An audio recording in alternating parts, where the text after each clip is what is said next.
Hi guys, and welcome to another episode of Kabir Considers.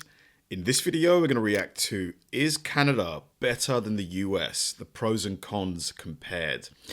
So, like both countries, lots of similarities, at least from my limited knowledge of both of them. Very large countries, you know, they both use a variation of the dollar,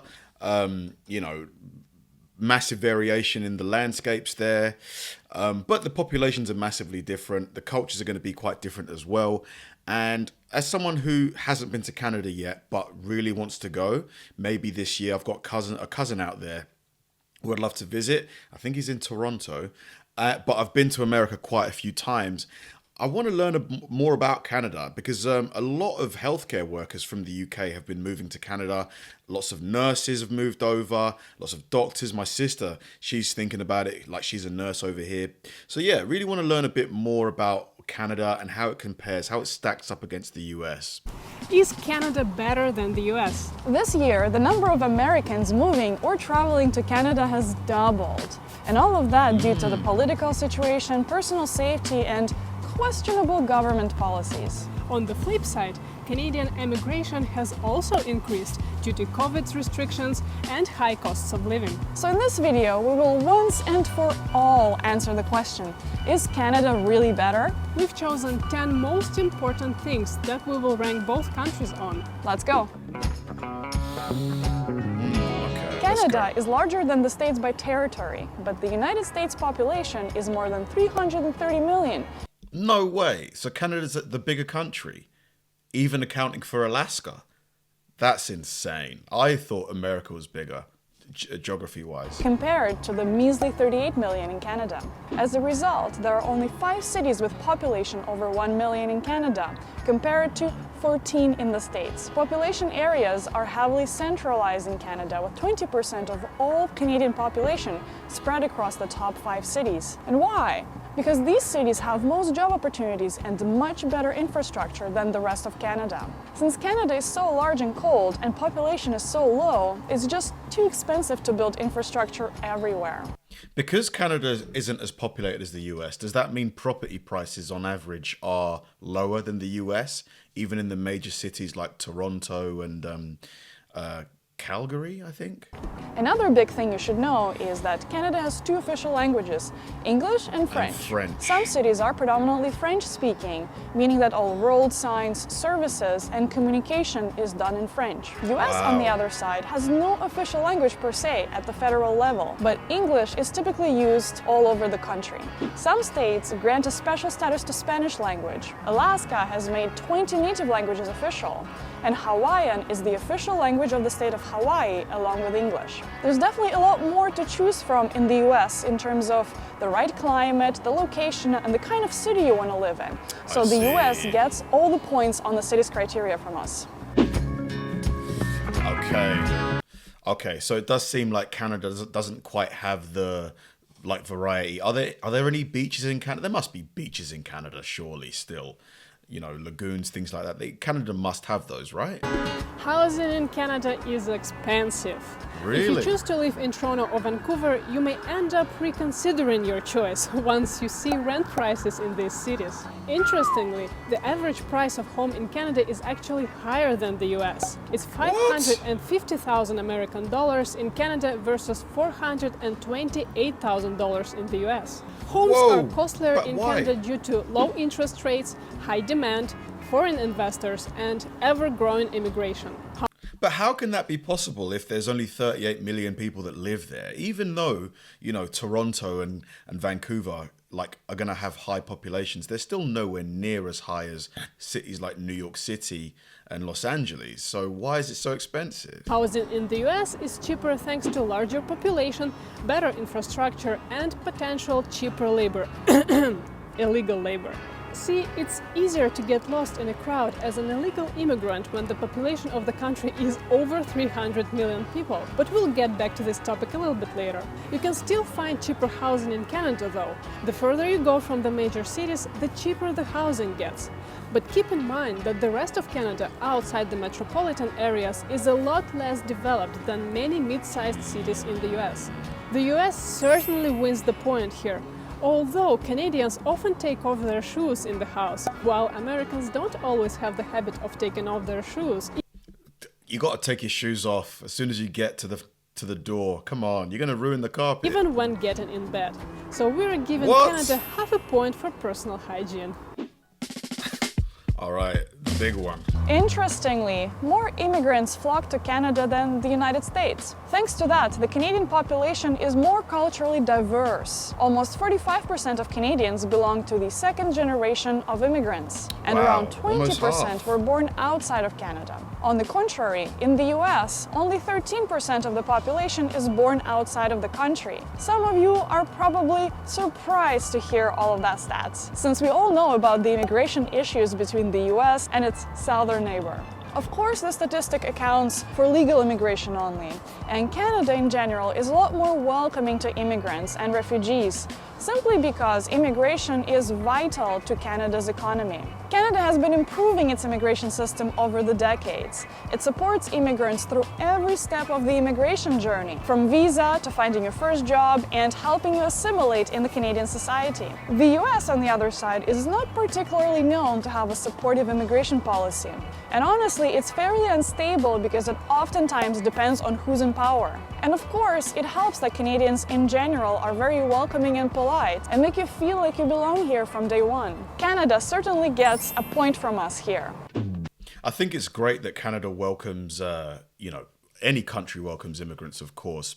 How is it coping though? Because I mean, the higher the immigration levels, the property prices tend to go up accordingly, and the competitiveness to get a job usually goes up as well.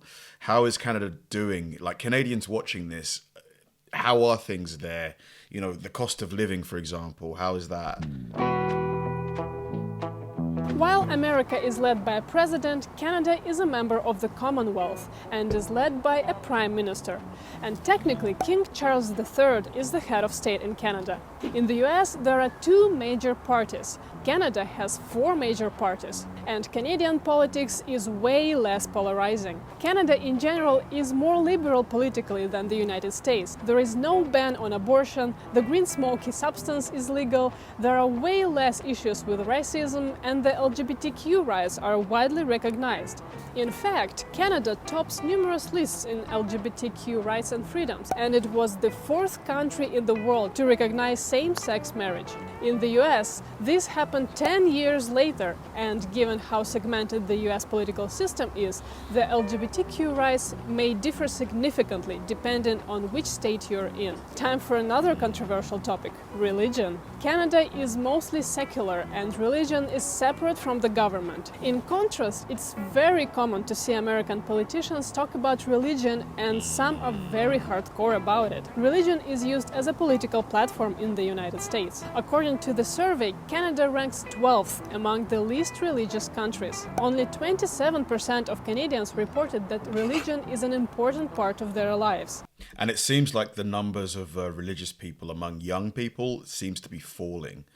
So that number, 27%, is likely going to get smaller and smaller over the years. I wonder how America's going to deal with that, because the South is really religious, isn't it, over there? So, is the South going to remain super religious over the coming generations?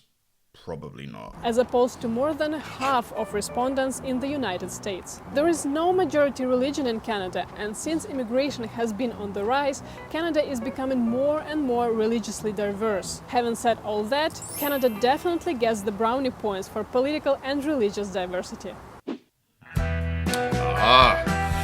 Canada passed its first gun laws in 1934. These laws have been shaped by the country's experience with gang violence in the 1930s, as well as by its own unique history, culture, geography, and demographics. It is illegal for anyone, except for the most part the police and the military, to possess guns. The law restricts handguns by requiring a registration to possess them. A permit is also required to carry weapons. It is issued under a limited and temporary circumstances only. There are also restrictions on what type of guns you can own in Canada. No automatic or semi-automatic rifles or handguns are allowed. Only single-shot rifles and shotguns are allowed with certain restrictions on ammunition size and type, depending on what province you live in. This is totally different from the US, where you can easily buy a gun in Walmart and walk around with it like it's your favorite plushie toy. Is that true? Like, can you actually get a gun in Walmart? Because I went to only one, to be honest, in Fresno, California. And maybe I didn't go to the section, but I didn't see any. I didn't see any available there, unless you have to ask for them. Is it actually true you can get guns in Walmart? And you won't even be asked about a license or a permit. And this is one of the many reasons why crime rate in the US is higher, and not to mention all other terrible accidents that happen in schools in the US. I'd give Canada 1 billion points for gun control. Canadians watching this, do you wish that you had more relaxed gun control laws, or are you happy with how they are now? Me personally, you know, the correlation between lower sort of homicides and stricter gun control is hard to ignore. Healthcare system is probably the most talked about difference between Canada and the United States. Canadians love bragging about their free healthcare, and that's something many Americans want. But we all know that the only free cheese is in a mousetrap, and the Canadian mousetrap is its income tax. That's what pays for our healthcare system. That is why healthcare system in Canada is complicated. Each province has its own different healthcare system, different health card, and different database. Different provinces' healthcare systems also cover different types of services. For example, some provinces don't cover dental services, while others cover massages. When moving to Canada, you should learn about the province's healthcare system in advance. Which provinces cover massages? Which province is the best in terms of the coverage you get?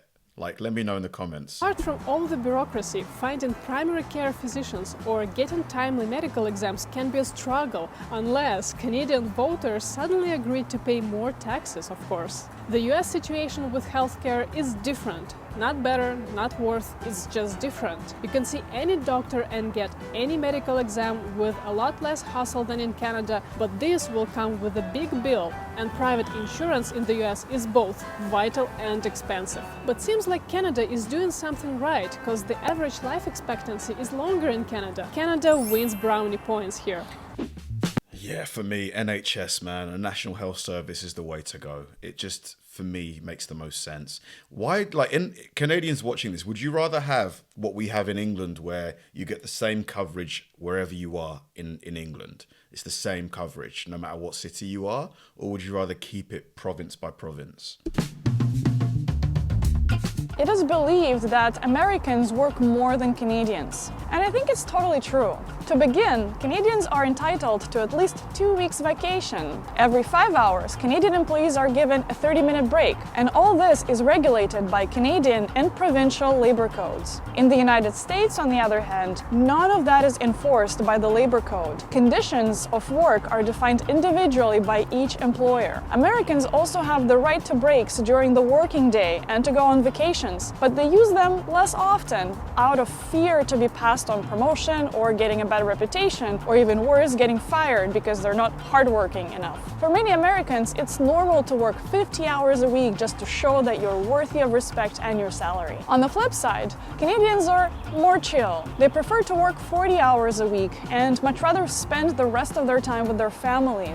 As they should. Like, come on, man. There's more to life than just work. I know that we need to work to earn money, but man, like, you gotta live a life too.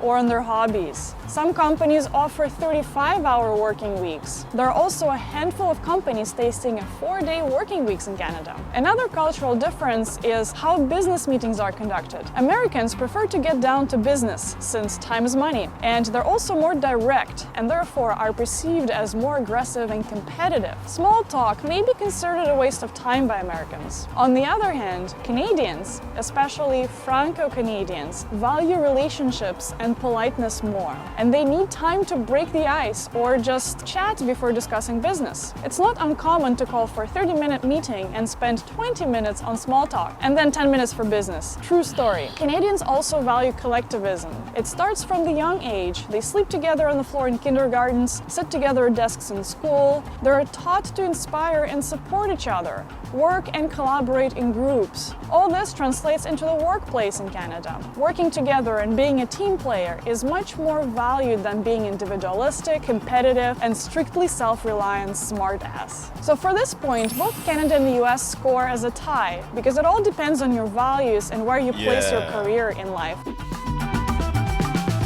Yeah, regarding the small talk thing, it seems like Canada's a lot more similar to the UK. Probably it's the colonial Commonwealth thing going on. But yeah, I think there's a time and a place, obviously. Sometimes you want to get down to business, but I think having a bit of small talk is nice. Continuing this work-life balance topic, it's important to notice that parents have it great in Canada. Canada has governmental paid maternity leave for 1 year, or there is an option to take more and still get paid for it. Parental leave can be split between two parents in any way you like it. Yes, fathers can also go on parental leave. And while moms and dads are at home with their baby, they continue to receive part of their last salary, usually between 55 to 80%. In the United States, the parental situation is similar to vacation time. It's not the government that pays new moms and dads, it's their employer. And only if they choose to. New parents in the States get 12 weeks of work with no guaranteed pay. Yes, you heard it right, 12 weeks, not 12 months. Everything is up to the employer. So of course Canada gets a point for paid parental leave.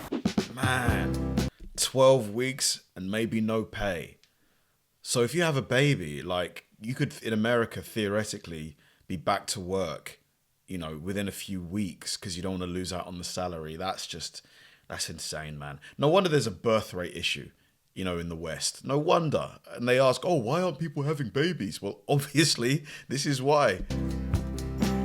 Canadians definitely put more emphasis on higher education. According to a report from the Organization for Economic Cooperation and Development, Canada has a large percentage of adults seeking higher education. The report also showed that Canada has the highest percentage of women with the college education. In comparison, the rate of illegal immigration in the US unfortunately hurts the stats even more. The fact that many immigration programs in Canada aim to attract highly educated and skilled professionals only adds to the statistics of people with higher education in Canada. This leads to a highly competitive job market, and many newcomers complain that it is not easy to find your first job in the field without networking or Canadian experience. US experience is not exempt from that, so Americans moving to Canada can easily face the same problem. American job market is also highly competitive. It attracts world-class professionals from all over the world, and it's less demanding to have an American experience to get the job.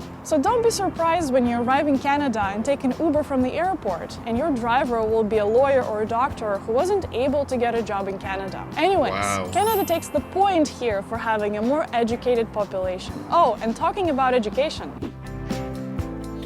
Yeah, this is a good one. Higher education is more affordable in Canada. Yes, we all know that America is home to some of the best universities globally. Harvard, Yale, Stanford. But majority of people can't afford to go to Harvard or even get into Harvard. And what does it cost, though? I've always wanted to know this. Like, if you were lucky enough to get into Harvard or smart enough, how much would a 3-4 year degree cost you, including tuition, you know, boarding, food, books, everything, all in? What's the cost? Even a local college will cost close to $30,000 a year for your bachelor's degree. That means most of the students who don't qualify for scholarships end up close to $100,000 in debt in the end of their studies. And that's just their fees, Canada, right? Provincial residents benefit from lower tuition fees, and even international tuition fees are still lower than many American schools. A year of undergraduate university would cost around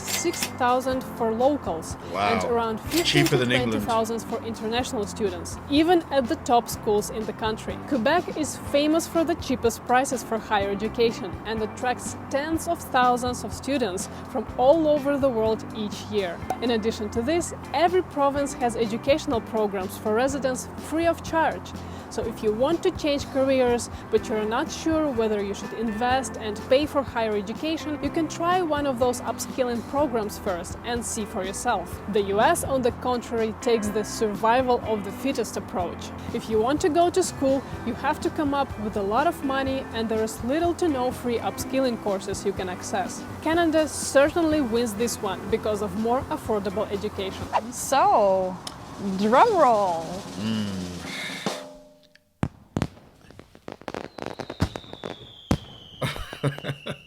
Which of these 10 points surprised you the most? Let us know in the comments below. Very, very interesting. Great video. I mean, those two ladies, I think, were Franco-Canadian, so maybe there was a little bit of bias there, but you can't, it's hard to argue with what they said, you know, particularly in things like maternity leave and paternity leave, healthcare, cost of education. You know, it's clearly there's an advantage to Canada. However, that said, I think maybe in terms of like entrepreneurialism, starting a business, for example, would Canada be the better option than America? I'm not sure, just because with a higher population, it means, you know, higher amounts of potential customers. Maybe depending on what state you're in, like if you're in Texas, I believe, where there's no state income tax, you're going to pay less tax on your income. But then obviously the cost of sending your kids to school, like you're kind of like, if you've got a family in Texas, yeah, you're not paying as much tax, but you're probably having to pay higher tuition fees, you know, health insurance premiums. If your partner gets pregnant, they can't, you know, take too much time off work unless you can afford to, you know, cover the cost of living while she's at home. It's kind of like a, you know, it's tough, but it does seem like Canada definitely. Canadians watching this, do you agree with the general sentiment of the video? Like, have things changed since this video was made? I think the video's like maybe a year old or something like that. Do you still see Canada as the better option than the US? Thanks for watching, guys, and I'll see you in the next one.